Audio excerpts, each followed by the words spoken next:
마드무아젤 페를 모파상.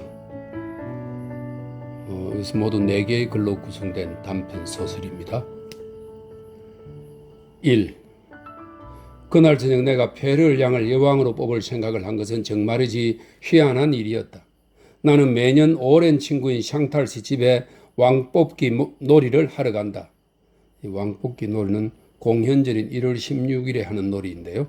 작은 도자기 인형을 넣어 구운 커다란 왕과자를 잘라서 각자에게 배분하는데 그 인형이 들어있는 과자 조각을 받은 사람이 왕이 된다. 설명이 있습니다. 왕뽑기 놀이를 하러 간다. 샹탈 씨는 내 아버지의 가장 친한 친구이고 나는 어릴 때부터 그 집에 드나들었다. 나는 과거에 그 집에 다닌 것처럼 내가 살아있는 한, 그리고 이 세상에 샹탈 씨라는 사람이 존재하는 한 계속 그 집에 다닐 것이다. 샹탈 집안에는 특이한 면이 있었다. 파리에 살지만 그라스, 이버토 혹은 퐁타무송에 사는 것 같았다. 그들은 천문대 옆에 작은 정원이 딸린 집 한 채를 갖고 있었다. 그리고 마치 시골에 살듯 그 집에서 살았다. 진짜 파리에 대해 그들은 아무것도 알지 못했다. 아무런 추측도 하지 않았다. 그들은 파리에서 멀리 있었다. 너무나 멀리. 때때로 그들은 파리로 여행을 다녀왔다. 샹탈 부인이 큰 규모로 장을 보러 갔다. 다른 사람들이 장을 보러 가는 것과 비슷하게. 페를 양이 부엌 찬장의 열쇠를 관리했고 옷장은 샹탈 부인이 관리했다. 설탕이 떨어지거나 저장식품이 바닥나거나 커피 자루에 남은 커피가 별로 없거나 하면 샹탈 부인에게 알렸다. 그러면 샹탈 부인은 상황이 나빠질 때를 대비해 수첩에 기록을 해가며 남은 식료품을 조사했다. 많은 숫자들을 기록한 뒤 우선 오랫동안 계산을 해보고 페를 양과 함께 길게 토론을 벌였다.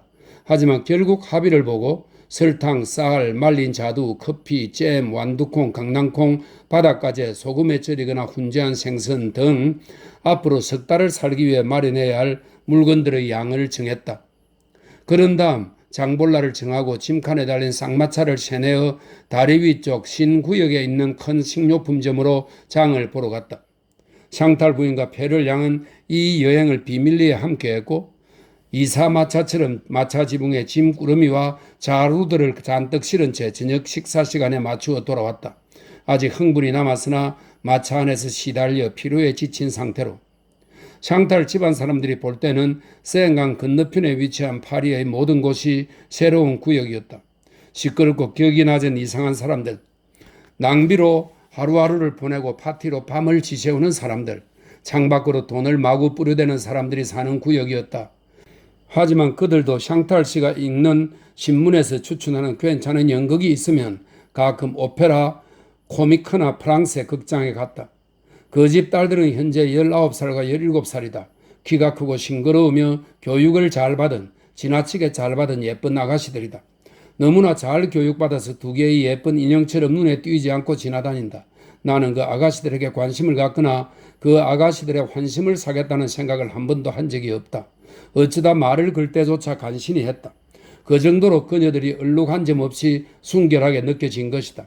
그녀들에게 인사라도 할라치면 무례한 행동을 하는 것 같아서 겁이 날 정도다. 그 아버지로 말하면 매력적이고 매우 교양 있고 개방적이고 다정한 사람이다. 하지만 그는 무엇보다 휴식과 고요함, 평온함을 사랑했고 자기가 원하는 정체된 분위기에서 살기 위해 가족들을 무기력하게 만드는 데 크게 공헌했다. 그는 책을 많이 읽었고 기꺼이 수다를 떨었으며 쉽게 감동받았다. 다른 사람들과의 접촉이나 충돌이 결핍된 나머지 그의 정신적 외피는 매우 예민하고 까다로워졌다. 아주 작은 일에도 동요하고 흥분하고 괴로워했다. 샹탈 가족도 다른 사람들과 교류를 하기는 하지만 공들여 선택한 매우 제한적인 인간관계였다. 그 가족과 멀리 사는 친지들은 1년에 2-3번 서로를 방문했다. 나는 매년 8월 15일과 공현절에 그들 집을 방문해 저녁 식사를 했다. 그것은 가톨릭 교도의 부활절 성체 배령처럼 내가 행해야 할 임무 중 하나였다. 8월 15일에는 나 말고 다른 친구들을 몇 명 초대하지만 공현절 만찬에 참석하는 손님은 나 한 사람뿐이었다. 2. 그래서 올해도 예년처럼 공현절을 기념하는 샹탈 집안 만찬에 초대를 받았다. 관습에 따라 나는 샹탈 씨, 샹탈 부인 그리고 페를 양에게 입맞춤을 했다. 루이즈 양과 폴린 양에게는 정중하게 인사했다. 그들은 나에게 여러 가지를 물었다. 밖에서 일어난 사건들, 정치에 관한 것, 통킹 사건에 대해. 이 통킹 사건은 19세기 후반 베트남에서 일어난 프랑스군과 베트남군의 전투입니다. 이 사건의 결과 베트남은 프랑스와 제2차 사이공 조약을 체결하여 코친 차이나 동서 육성을 식민지로 프랑스에 할양했다. 이런 설명이 있습니다. 통킹 사건에 대해 사람들이 어떻게 생각하는지, 그리고 국회의원들에 대한 질문 등등 몸집이 뚱뚱한 샹탈 부인이 하는 생각들은 돌을 자르듯 분명했다. 그녀는 정치 문제에 관한 모든 토론에서 이런 말로 결론을 내리는 습관이 있었다. 그런 일은 나중에 생각할 때 좋지 않아요. 왜 나는 항상 샹탈 부인의 사고방식이 네모 반듯하다고 생각했을까? 전혀 모르겠다.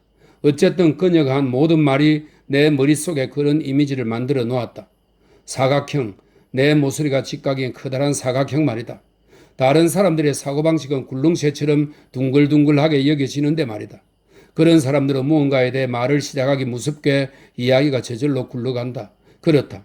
큰 일이든 작은 일이든 10개씩, 20개씩 혹은 50개씩 이야기가 튀어나와서 지평선 끄트머리에까지 차례로 굴러가는 것이다.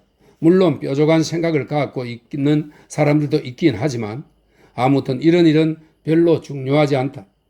우리는 언제나 그랬듯이 식탁에 앉았고 특별히 기억나는 대화 없이 식사를 끝냈다. 디저트를 먹을 때가 되자 왕과자가 들어왔다. 매년 샹탈 씨가 왕이었다. 그것이 연속된 우연의 결과였는지 아니면 가족의 관습이었는지 나는 알지 못한다. 하지만 매번 어김없이 샹탈 씨가 도자기 인형이 된 과자 조각을 받았고 샹탈 부인을 여왕으로 뽑았다. 그런데 올해는 과자를 한 입 물었을 때 매우 딱딱한 무언가가 입안에 느껴져서 깜짝 놀랐다. 하마터면 이가 부러질 뻔했다. 그 물건을 살며시 입에서 꺼내보니 도자기로 구운 강낭콩만한 조그만 인형이었다. 나는 놀라서 아 하고 외쳤다. 모두들 나를 바라보았다. 샹탈 씨가 박수를 치면서 외쳤다. 가스통이 왕이다. 가스통이 왕이다. 국왕전하 만세. 국왕전하 만세. 모두들 합창하듯 따라 외쳤다. 국왕전하 만세. 나는 귀까지 빨개졌다. 조금 난처한 상황에서 이유도 없이 얼굴이 자주 빨개지던 말이다. 나는 그 조그만 도자기 인형을 손에 쥔 채 어떻게 하면 좋을지, 무슨 말을 해야 좋을지 알 수 없어 눈을 내리깔고 웃으려고 애썼다. 그러자 샹탈 씨가 말했다. 자, 이제 여왕을 뽑아야지. 나는 당황했다. 한순간 수없는 생각, 수없는 추측들이 내 머릿속을 가로질렀다. 이들은 내가 샹탈 씨의 딸 중 한 명을 여왕으로 지명하길 바랄까? 나로 하여금 더 좋아하는 아가씨를 말하게 하려는 걸까? 결혼을 염두에 둔 부모들이 슬그머니 가볍게 알아차리지 못할 정도로 나를 밀어대는 것은 아닐까? 결혼이라는 것은 다 큰 딸을 둔 모든 가정에 끊임없이 맴돌고 온갖 형태, 온갖 위장, 온갖 수단을 취하는 문제이니 말이다. 나는 극도로 수줍어하며 단정하고 내성적인 태도를 고집하는 루이즈 양과 폴린 양을 바라보며 덫에 걸릴지 모른다는 지독한 두려움에 사로잡혔다. 그녀들 가운데 한 사람을 버리고 다른 한 사람을 선택한다는 것은 나에게는 물방울 2개 중 하나를 고르는 것만큼이나 어려운 일로 생각되었다.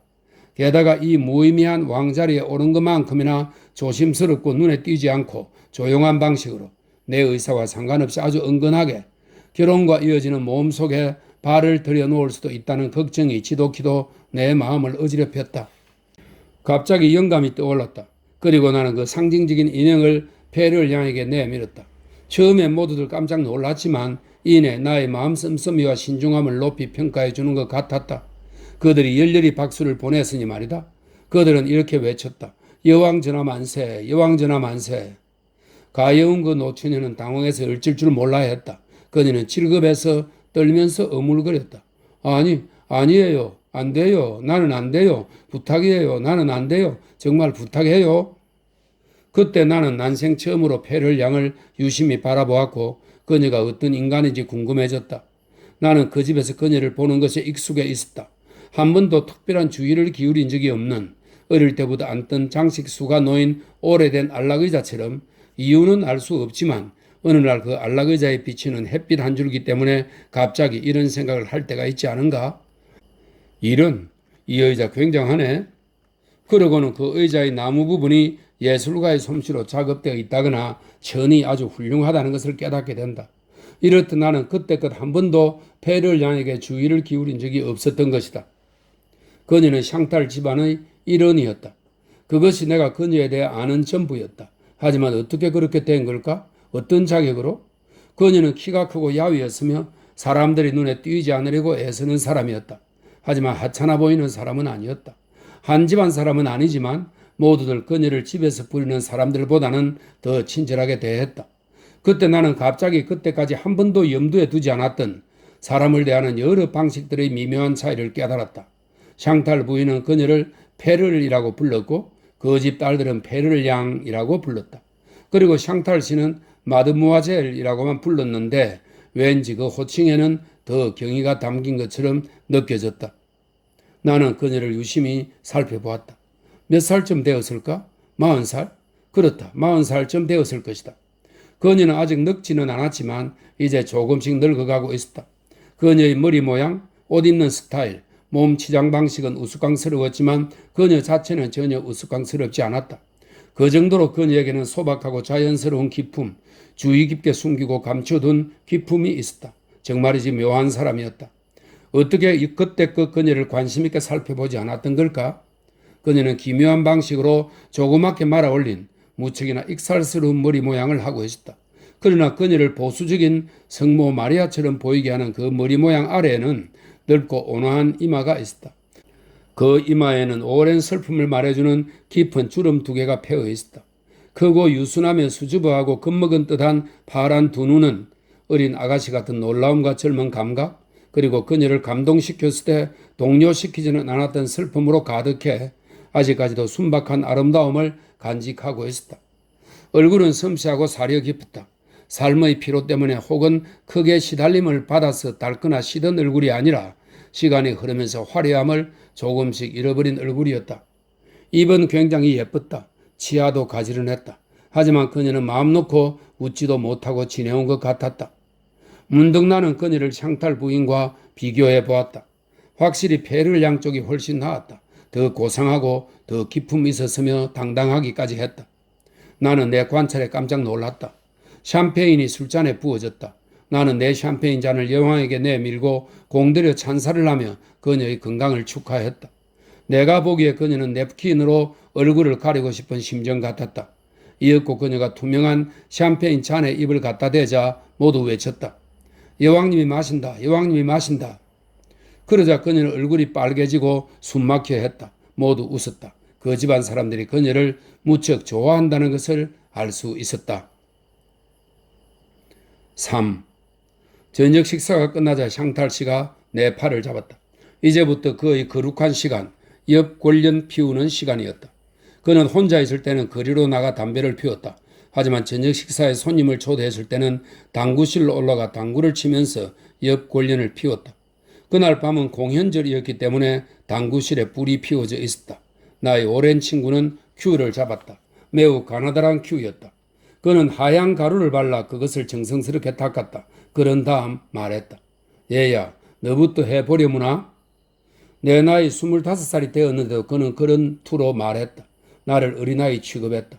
그래서 내가 먼저 게임을 시작했다. 캐는 몇 개에 성공했다.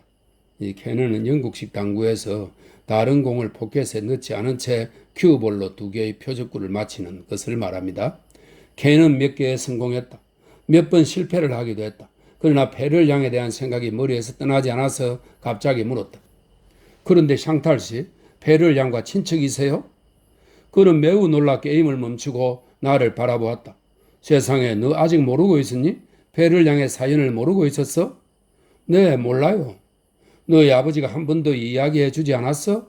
네, 한 번도요. 그래, 그랬구나.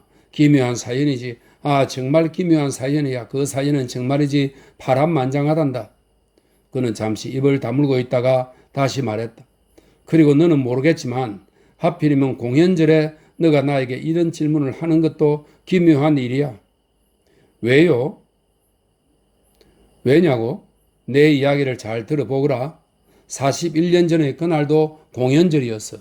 그때 우리는 루이르토르에 살고 있었지. 그곳 성벽 위에. 너가 이해하기 쉽도록 먼저 그 집에 대해 설명해 주마. 너희를 토르는 언덕 위에 자리에 있었지. 아니, 차라리 넓은 들판이 내려다 보이는 둥근 언덕 위에 서 있었다고 하는 게 맞을 거야? 우리 집에는 오래된 성벽으로 공중에 떠받쳐진 아름다운 정원이 있었단다. 다시 말해 집은 동네 안에 거리의 면에 있고 정원은 들판이 내려다 보이는 자리에 있었지. 정원에는 들판으로 나갈 수 있는 문이 달려 있었어. 그리고 그 문은 소설 속에 자주 나오는 두꺼운 성벽 안으로 이어지는 비밀 계단과 통해 있었단다. 문 앞으로 도로가 지나가고 문에는 커다란 종이 매달려 있었지. 농부들이 멀리 돌아가는 것을 피하느라 그 문을 통해 식량을 운반했기 때문이야. 이만하면 그 집의 구조가 어땠는지 잘 알겠지? 그런데 그 해에는 공연절 일주일 전부터 눈이 많이 쏟아졌단다. 마치 세상의 끝이 온 것 같았지. 들판을 바라보려고 성벽에 가보니 마음속까지 차가워지더구나. 온통 하얗게 얼어붙은 넓은 들판이 니스를 바른 것처럼 빛나고 있었어. 하나님의 땅을 눈으로 감싸서 구세계의 다락방에 보관하시려는 것 같았어. 나는근데 무척이나 엄울한 풍경이었단다. 그때 우리 가족은 식구 수가 매우 많은 대가족이었어. 내 아버지와 어머니, 작은 아버지와 작은 어머니, 두 형과 네 명의 사촌 누이가 함께 살았지.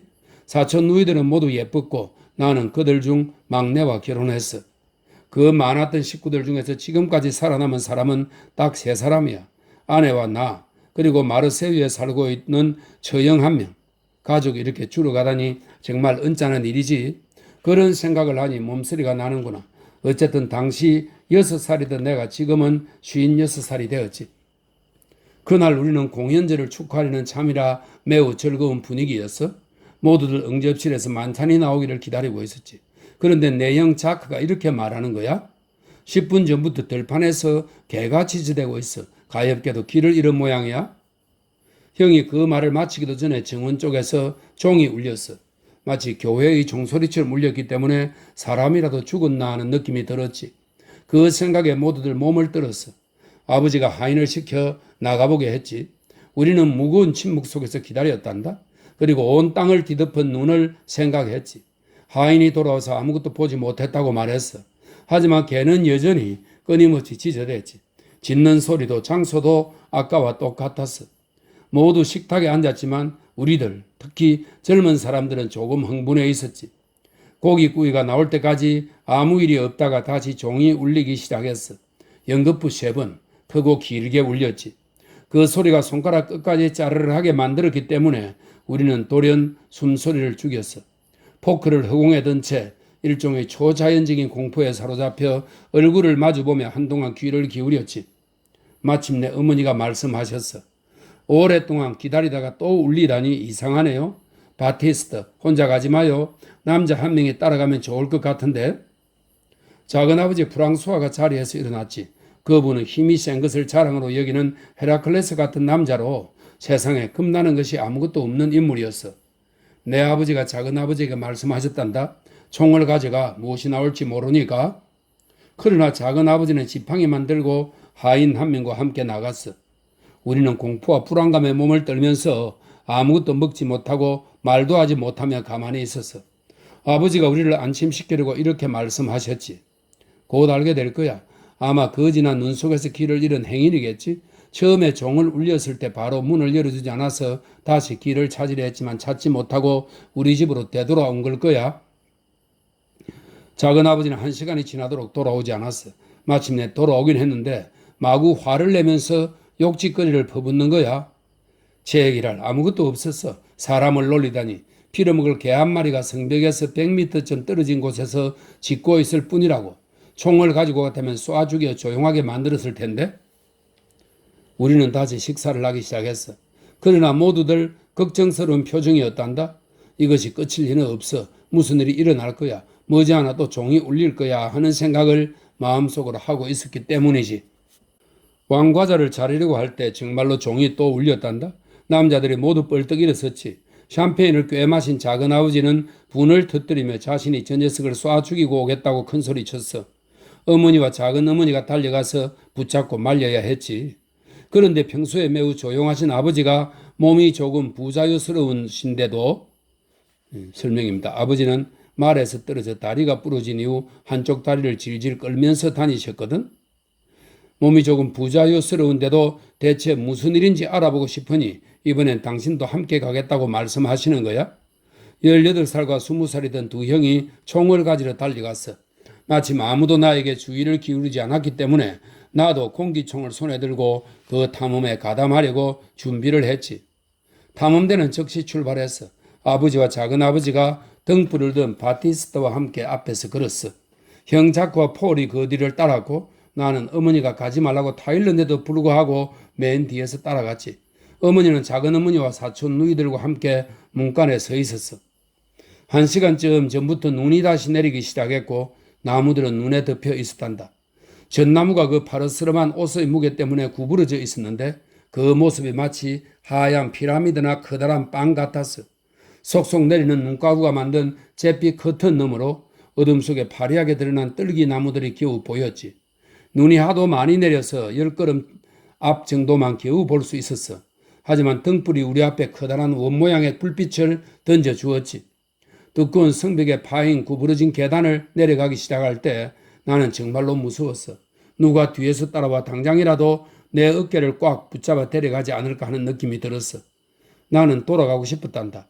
하지만 걸으려면 정운을 혼자서 가로질러야 했기 때문에 감히 그러지 못했어. 들판으로 통하는 문이 열리는 소리가 들렸어. 작은아버지는 다시 욕설을 퍼붓기 시작했지. 젠장 또 가버렸군. 그림자라도 보이면 그놈을 놓치지 않을 텐데.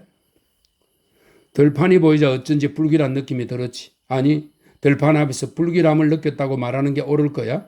들판의 모습은 아예 보이지 않았으니까. 위든 아래든 앞이든 오른쪽이든 왼쪽이든 끝없이 펼쳐진 눈의 베일만 보일 뿐이었어. 작은아버지가 다시 말했지. 아니, 저놈의 개가 또 지저대는군. 저놈에게 내 총솜씨를 보여줘야겠어. 그러면 해결될 거야. 하지만 선량한 마음씨를 가진 아버지는 이렇게 말씀하셨지. 그보다는 개를 찾아보는 게 좋을 거야. 그 개는 배가 고파서 지저대는 거야. 가엾게도 도움을 청하고 있는 거지. 위험에 처한 사람이 소리를 지르듯이 말이야. 자, 어서 가보자고. 그래서 우리는 그 눈의 커튼을 헤치며 길을 갔어.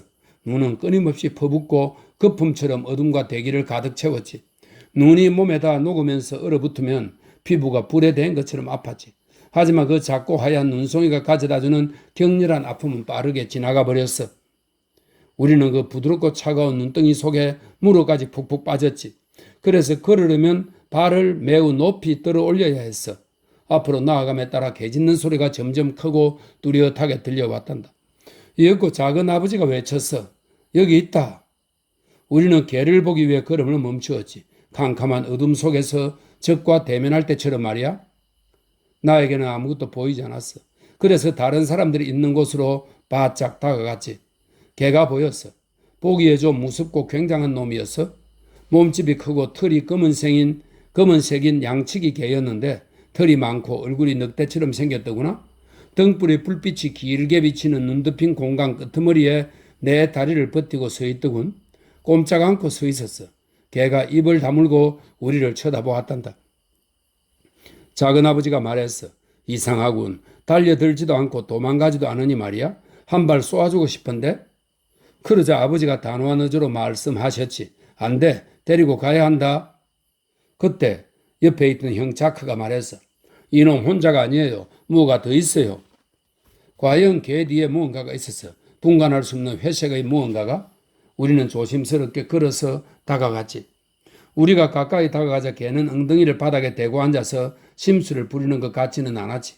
오히려 인간들을 끌어들인 것에 만족하는 기색이었단다. 아버지는 거침없이 다가가 개의 머리를 쓰다듬어 주셨지. 그러자 개가 아버지의 손등을 핥더구나. 개의 뒤쪽에 작은 수레가 매여 있는 것이 보였어. 장난감처럼 작은 수레로 전체에 모직 담요가 서너 겹 감싸여 있었어. 그 담요를 조심스럽게 벗겨보았지. 바티스트가 등불을 가까이 가져갔어. 그런데 그 수레 안에서 갓난 아이가 잠을 자고 있는 거야. 우리는 너무 놀라서 한마디도 입 밖에 낼 수 없었어. 아버지가 맨 처음으로 입을 여셨지. 아버지는 마음이 매우 넓고 인정이 많은 분이어서 수레에 손을 얹고 이렇게 말씀하셨단다. 버려진 아이구나. 불쌍해라. 우리 집 식구로 맞아들여 주마. 그런 다음 자크 형에게 그 수레를 우리 앞에서 끌고 가라고 하셨어. 아버지는 큰 소리로 중얼거리셨지. 아마 가난한 어머니가 잘못해서 태어나게 한 아기인 모양이야. 그 여자가 우리 집 종을 울렸을 거야. 공연절 밤이니까 아기 예수를 떠올리게 하려고 그런 거지. 아버지는 걸음을 멈추고 어두운 하늘 네 구석을 향해 목청껏 모두 4번을 외치셨어. 아기는 우리가 데려갑니다. 그러고는 작은 아버지 어깨에 한 손을 얹고 중얼거리셨지. 너가 개를 쏘았으면 어떻게 되었겠니, 프랑스와? 작은 아버지는 잠자코 있었어. 그러나 어둠 속에서 크게 성호를 그었지. 겉보기에는 허세를 부리는 것 같아도 신앙심이 매우 깊은 분이었거든. 우리는 개를 놓아주었지만 개는 계속 우리 뒤를 따라왔단다. 아, 집에 돌아가자 보기에도 흐뭇한 장면이 펼쳐졌지. 우선 수레를 성벽 계단을 통해 끌어올리느라 매우 애를 먹었어. 하지만 어쨌든 수레를 현관까지 굴리는데 성공했단다. 어머니는 한편으로는 안심이 되고 한편으로는 겁이 나서 무척 묘한 표정을 하셨지. 4명의 사촌 누이들은 설명입니다. 가장 어린아이가 6살이었어. 4명의 사촌 누이들은 둥지 주위에 모여든 4마리 병아리 같았고 겨우 갓난 아기를 수리해서 꺼냈는데 여전히 잠들어 있더구나. 생후 6주쯤 되어 보이는 여자아이였어. 베네옷 속에는 금화 1만 프랑이 들어있었어. 그래, 1만 프랑이었지. 아버지는 그 돈을 그 아이의 지참금으로 예금하셨지. 그러니까 그 아이는 가난뱅이가 아니었던 거야. 어느 귀족과 동네 부르주아 아가씨 사이에 생긴 아이였는지도 모르지. 그게 아니면 우리는 수없이 추측을 해봤지만 아무것도 알 수가 없었어. 그래, 결코 알 수가 없었지. 아무것도. 개에 대해서도 아는 사람이 아무도 없었어. 그 고장의 개가 아니었던 거지. 어쨌든 우리 집에 와서 종을 3번이나 울린 사람은 내 부모님을 알고 있었던 모양이야. 그래서 우리 집을 고른 거겠지?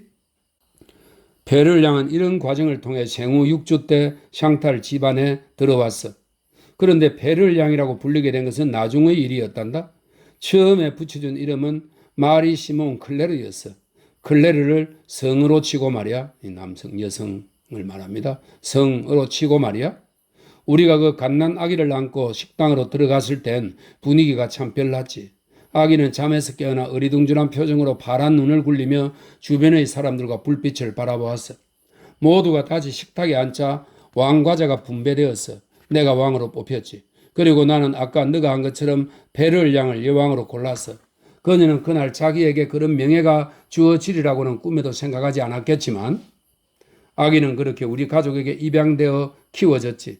아기는 무럭무럭 자랐어. 그렇게 수년이 흘렀지. 그녀는 친절하고 다정하고 순종적이었어. 모두들 그녀를 사랑했지. 하지만 어머니가 엄하게 키우지 않았다면 응석바지가 되었을지도 몰라.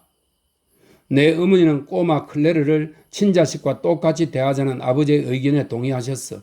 하지만 매사의 위계를 중요시하는 분이셨기에 언젠가는 클레르에게 우리 집에 오게 된 사연을 공개하겠다는 주장은 양보하지 않으셨어. 그래서 아이가 분별력이 생기는 나이가 되자 어머니는 그 아이에게 사연을 이야기해 주셨어. 천천히 그리고 상냥하게. 그녀가 샹탈 집안의 딸이긴 하지만 같은 핏줄이 아닌 남임을 그 어린애의 머릿속에 심어주셨던 거야. 클레르는 뛰어난 영리함과 놀라운 본능으로 그 상황을 받아들였어.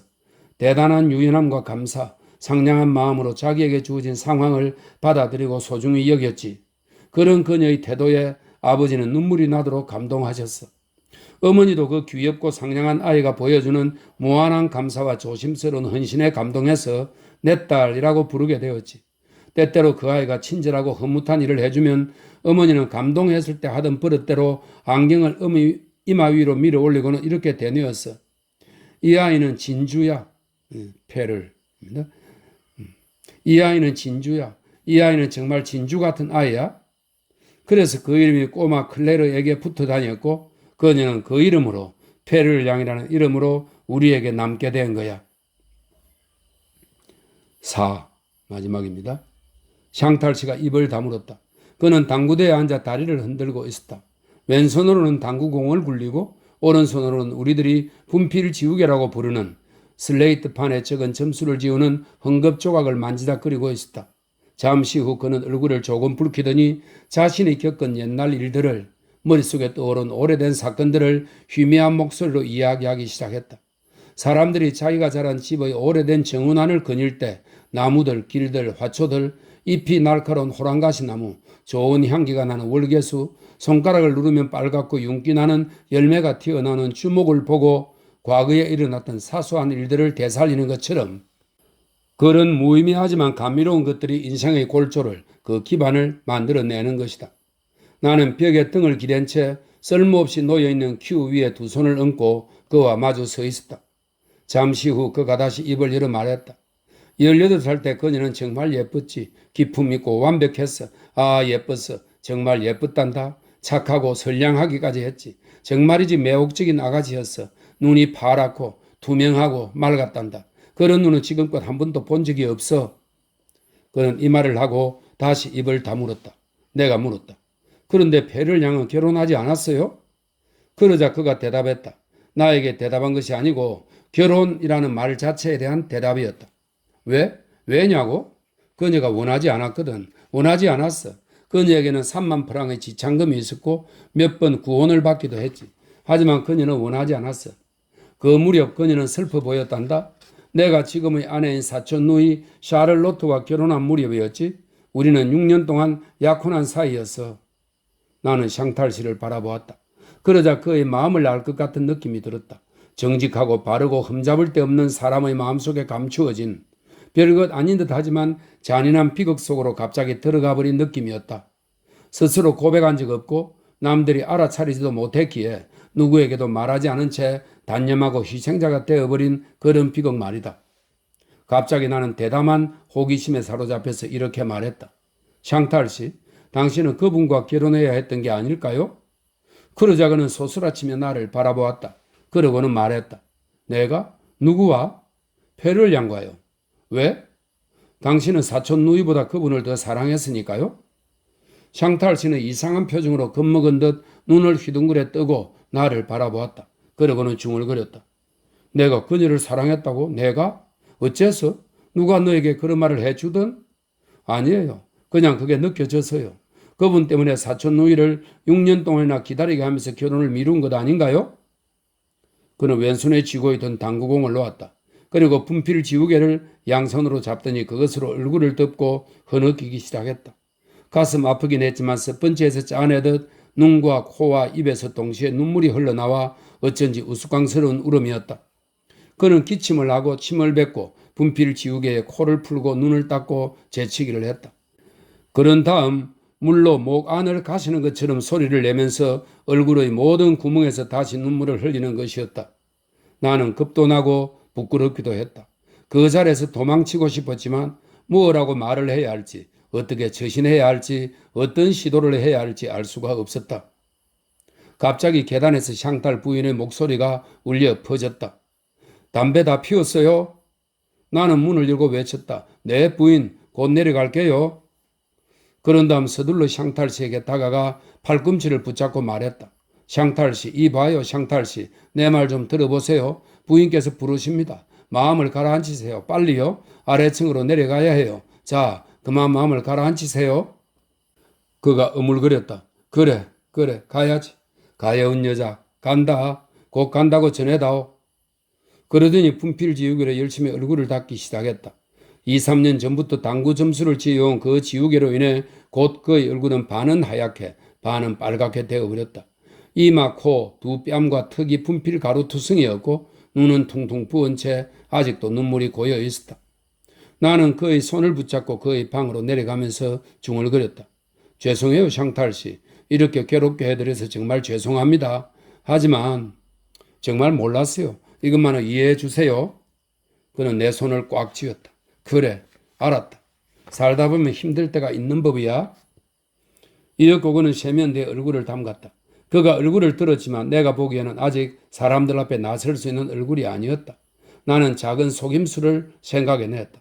그도 거울을 보면서 걱정스러워하고 있었다. 내가 그에게 말했다. 눈 속에 티가 들어갔다고 말하면 될 거예요? 그렇게 말하면 사람들 앞에서 실컷 눈물을 흘려도 되잖아요? 그는 손수건으로 눈을 비비며 아래층으로 내려갔다. 가족들이 걱정했다. 모두 샹탈 씨의 눈에서 티를 찾으려 했지만 찾지 못했다. 가족들은 비슷한 경우들에 대해 이야기하면서 의사를 부르러 가야 하지 않을지 염려했다. 나는 페를 양에게 가서 격렬한 호기심에 이끌려 그녀를 바라보았다. 가히 괴로움이라 할 정도의 호기심이었다. 사실 그녀는 대단한 미인이었을 것 같았다.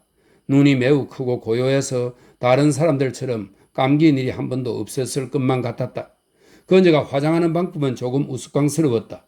매우 노처녀다운 화장법으로 어색하다고까지 말할 수는 없지만 그녀의 미모를 묻히게 했다. 아까 샹탈 씨의 마음을 알 것 같았던 것처럼 그녀의 마음도 알 것 같았다. 그녀의 검하고 소박하고 헌신적인 생애가 처음부터 끝까지 보이는 듯 했다. 어떤 욕구가 입안에 맴돌았다. 그녀도 샹탈 씨를 사랑했는지 묻고 싶고 알고 싶은 견딜 수 없는 욕구였다. 그녀도 샹탈 씨와 똑같이 사람들에게 보이지 않고 알리지 않고 들키지 않은 채 비밀스럽고 가슴을 애는 고통에 오랫동안 괴로워했을까? 밤에 어두운 방 안에서 혼자 외로워하며 그 고통을 견뎌냈을까? 그녀의 심장이 가슴바지가 달린 블라우스 밑에서 고동치는 것이 보였다. 저 온화하고 순진한 얼굴로 밤마다 두터운 베개를 눈물로 적시며 신음했을지, 침대 속에서 열에 들떠 몸부림치며 흐느껴 울었을지 궁금해졌다. 나는 안에 무엇이 들어있는지 알고 싶어서 보물을 깨뜨리는 아이처럼 아주 작은 소리로 그녀에게 말했다. 아까 샹탈 씨가 우시는 걸 봤으면 동정하셨을 거예요? 그 말에 그녀는 흠칫 몸을 떨었다. 뭐라고요? 샹탈 씨가 우셨다고요? 그래요. 우셨지요. 왜요? 그녀는 무척 동요한 것 같았다. 내가 대답했다. 당신 때문에요. 나 때문이라고요? 그래요. 그분은 자신이 옛날에 당신을 얼마나 사랑하셨는지, 당신 대신 지금의 부인과 결혼하는 것이 얼마나 괴로웠는지를 저에게 말해 주셨어요? 그녀의 창백한 얼굴이 조금 길게 보였다. 다음 순간 언제나 크게 열려있던 그녀의 온화한 눈이 갑자기 감겼다. 너무나 순식간에 일어난 일이라서 영혼이 감겨버린 것처럼 느껴졌다. 이윽고 그녀는 의자에서 바닥으로 미끄러지더니 쇼울 같은 것이 떨어지듯 천천히 조용히 쓰러졌다. 나는 외쳤다. 도와줘요, 도와줘요. 배를 향해 아픈 것 같아요. 샹탈 부인과 딸들이 급히 달려왔다. 그들이 물을 가져온다, 수건을 가져온다, 식초를 가져온다 하며 소동을 벌이는 동안 나는 모자를 들고 그 집을 조용히 빠져나왔다. 나는 성큼성큼 걸었다. 심장이 고동치고 머릿속이 후회와 미련으로 가득 찼다. 때로는 만족스럽기도 했는데 내가 칭찬받을 만한 일, 필요한 일을 한 것처럼 여겨졌기 때문이다. 나는 자문해 보았다. 내가 잘못한 걸까, 잘한 걸까? 그들은 아문 상처 속에 탄알이 남아있는 것처럼 마음속에 고통을 감추고 살았다. 그러니 이제 두 사람은 더 행복해진 게 아닐까? 사랑의 고통을 다시 경험하기에는 너무 늦었지만 감동 어린 마음으로 기억해낼 시간은 아직 있는 것이 아닐까? 어느 날 봄날 저녁 무렵 두 사람이 함께 나무 밑을 지나다가 그들 발밑에 쏟아지는 달빛에 동료되어 서로 껴안고 손을 맞잡으며 그동안 억눌러 온 잔인한 고통을 생각해낼지도 모른다. 그 짧은 포옹은 그들이 그때까지 경험하지 못했을 약간의 전율을 그들의 혈관 속에 전하고 순식간에 되살아난 민첩하고 숭고한 황홀감을 그들에게 던져줄 것이다. 그 황홀감은 다른 사람들이 평생을 살아도 맛보지 못할 행복감을 그 연인들에게 안겨줄 것이다.